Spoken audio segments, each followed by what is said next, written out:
Haji Lulung meninggal dunia. Politikus P3 bernama Abraham Lunggana ini meninggal karena serangan jantung pada 14 Desember lalu. Berita duka ini sebenarnya akan berhenti sebagai berita duka biasa, kalau saja tidak ada orang-orang yang mengaitkan wafatnya Haji Lulung dengan Ahok. Loh, kata Anda, kenapa Ahok? Penyebabnya sederhana. Haji Lulung adalah orang terakhir dari sejumlah nama yang dianggap bertanggung jawab atas dipenjaranya Ahok pada 2017 yang lalu yang dalam 2 tahun terakhir meninggal dunia. Sebelum Haji Lulung ada Tengku Zulkarnain, Ustadz Maher, dan Ustadz Arifin Ilham. Mereka adalah para tokoh yang pada 2016-2017 lalu berada di jajaran terdepan para penggugat Ahok. Dan mereka kini sudah meninggalkan dunia. Sebagian orang menganggap mereka sebagai korban sumpah Ahok. Yang disebut sebagai sumpah Ahok adalah kalimat yang dilontarkan sang mantan gubernur DKI pada saat ia dinyatakan bersalah dan divonis penjara 3 tahun atas tuduhan penistaan agama pada 9 Mei 2017. Ketika itu dengan bergetar Ahok mengatakan, "Percayalah, sebagai penutup, kalau Anda menzalimi saya, yang Anda lawan adalah Tuhan yang Maha Kuasa, Maha Esa.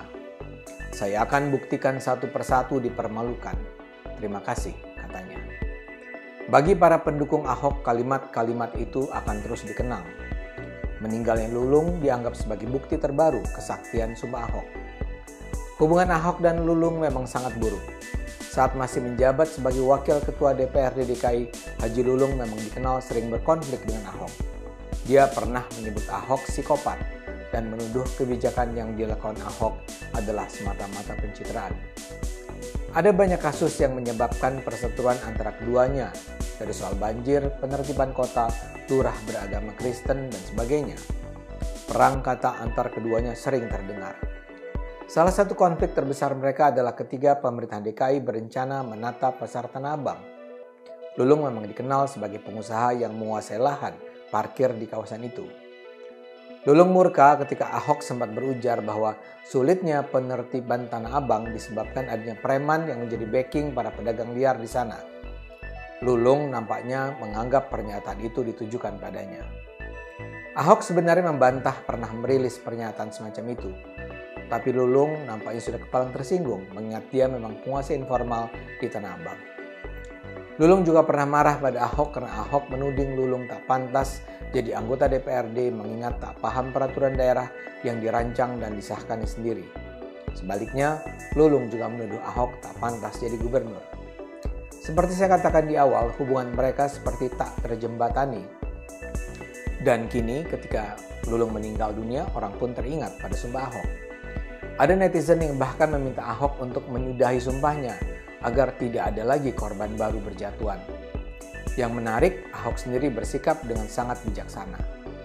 Begitu Ahok mendengar berita meninggalnya Haji Lulung, dia pun segera mengucapkan pernyataan duka cita. Semoga arwah almarhum diterima di sisi Allah, ujar Ahok. Saya sendiri ingin mengajak Anda semua untuk tidak mengaitkan keduanya. Marilah kita bersikap rasional. Tidak ada hubungan antara apa yang terjadi pada 2017, pernyataan Ahok, dan meninggalnya Haji Lulung. Tuhan tidak bekerja dengan cara semacam itu. Haji Lulung meninggal karena penyakit jantung. Dia meninggal bukan karena sumpah Ahok. Barangkali apa yang dilakukan oleh Haji Lulung ketika itu salah. Kita tentu menyayangkan mengapa ketika itu dia begitu ngotot agar Ahok dipenjarakan. Ini juga berlaku pada tokoh-tokoh lainnya. Orang seperti Tengku Zulkarnain, Arifin Ilham, mungkin juga Maher tentu semua tahu Ahok sama sekali tidak menghina Islam. Karena itu apa yang mereka lakukan memang jahat. Tapi marilah sebagai orang yang percaya pada agama, kita percaya kejahatan semacam itu adalah tindakan yang akan diperhitungkan oleh Tuhan ketika Dia menilai setiap manusia di hari akhir. Dan kan sangat mungkin juga bahwa dalam waktu 2 tahun terakhir ini mereka sebenarnya sudah bertobat dan memohon ampun pada Allah atas kesalahan-kesalahan mereka. Pendek kata, saya ingin mengatakan bahwa marilah kita tidak berlebihan. Meninggalnya Haji Lulung dan sebelumnya Tengku Zulkarnain, Maher, dan Arifin Ilham adalah peristiwa biasa yang jangan dilihat sebagai hukuman Allah. Sikap terbaik adalah seperti yang dicontohkan Ahok, mendoakan Lulung dan yang lainnya agar diterima di sisi Allah.